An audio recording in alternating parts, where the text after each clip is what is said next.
Alors, la première fois que j'ai vu ce site magnifique, j'ai été frappé par la fluidité de la circulation dans les lieux.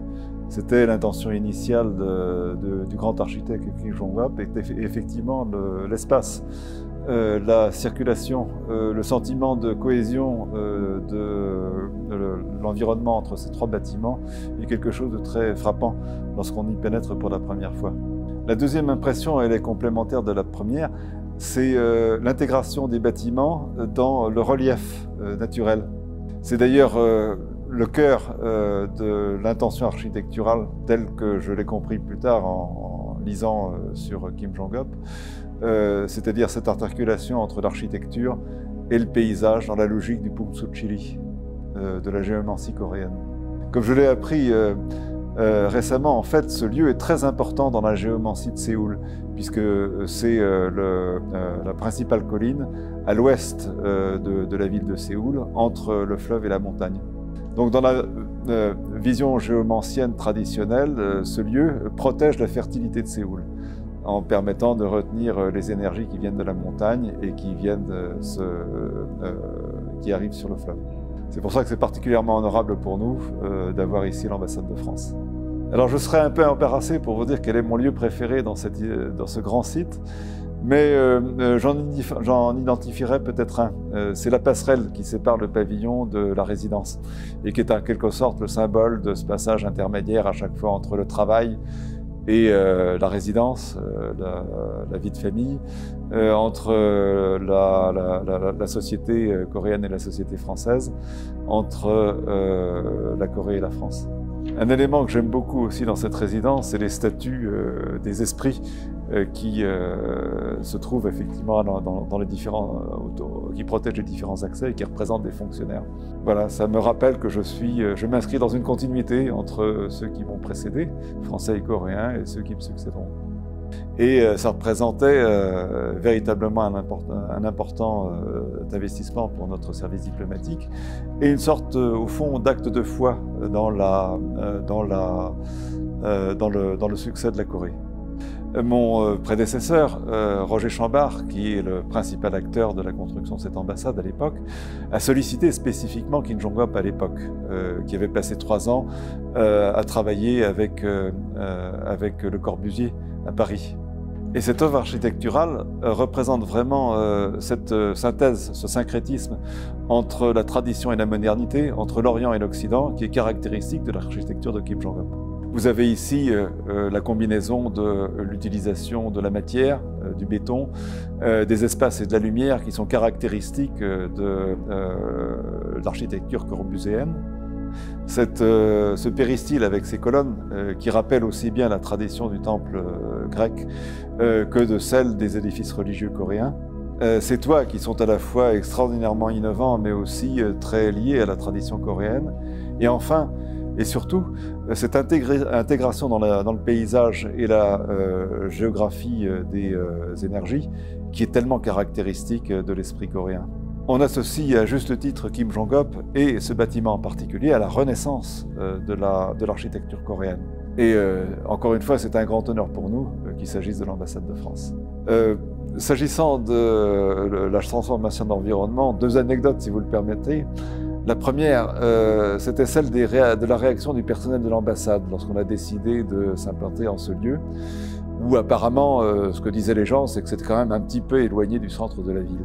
Les choses ont évidemment changé avec effectivement les réactions de ces géants qui nous entourent. Quand on voit des photos de l'époque de l'inauguration de l'ambassade, on est frappé effectivement par le fait qu'on pouvait voir le fleuve à partir de cette colline. Alors un mot sur la piscine, si vous le voulez bien. Je crois que c'est la trace d'une époque à laquelle on ne pouvait pas imaginer qu'un diplomate puisse vivre sans piscine. Je ne suis pas sûr que cette infrastructure soit vraiment adaptée aussi bien au climat du pays qu'au fait que placer une grande quantité d'eau sur le sommet d'un bâtiment ne soit pas censé poser des problèmes en matière d'étanchéité. J'ajoute que les toits de Kim Jong-up gèrent d'ailleurs de façon très astucieuse et très innovante les questions d'étanchéité. Oui, pourquoi pas, même si j'ai plutôt une vision sportive de la piscine, elle serait trop petite pour pouvoir y nager.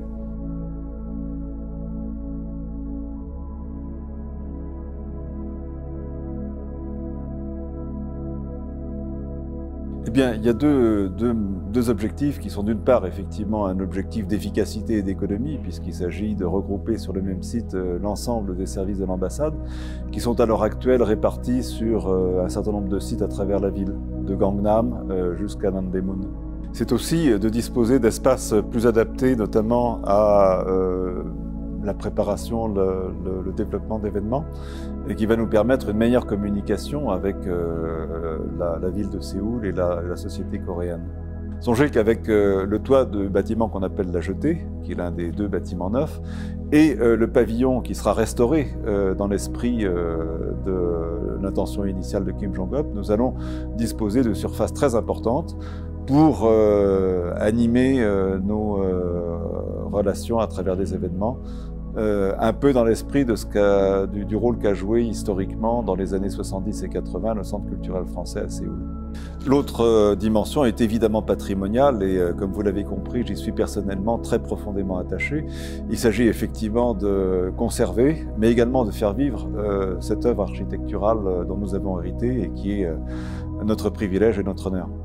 Alors, il ne s'agit pas forcément de tout refaire complètement à l'identique par rapport à la situation que nous avons trouvée avant les travaux, mais plutôt de reconstituer et de retrouver l'intention initiale de l'artiste. Je vais vous donner un exemple qui est celui de la structure interne et du toit du bâtiment que nous appelons le pavillon, notre ancienne chancellerie.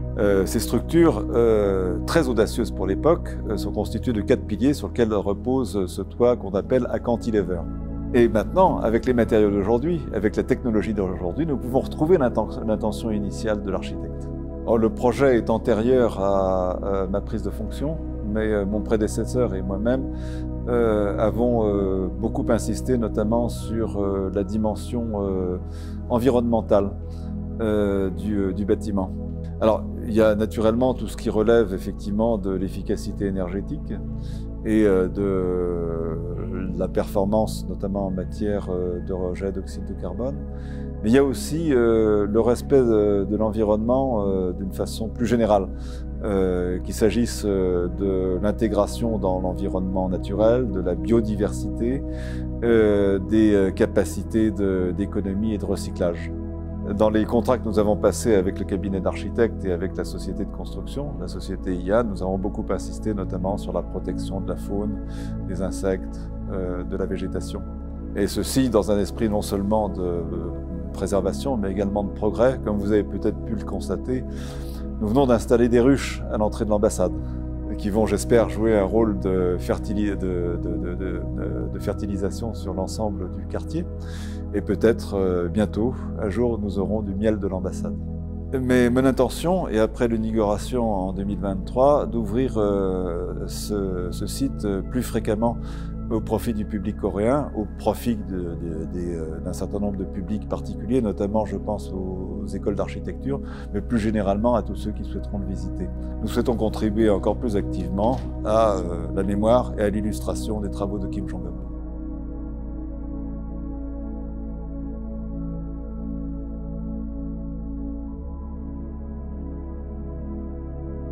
Elle s'inscrit vraiment complètement dans la coopération franco-coréenne en matière d'architecture, qui est un des grands axes de notre dialogue culturel entre les deux pays. La réalité virtuelle et les expériences immersives à partir des technologies digitales permettent véritablement au public d'observer le monument sous l'ensemble de ses angles, mais également dans son évolution à travers le temps. Donc c'est une perspective tout à fait enthousiasmante pour le musée.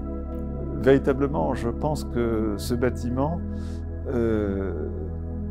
est très profondément inscrit à la fois dans la tradition et coréenne, son plus lointain passé, dans son histoire ancienne et son histoire récente, mais également dans la relation avec la France.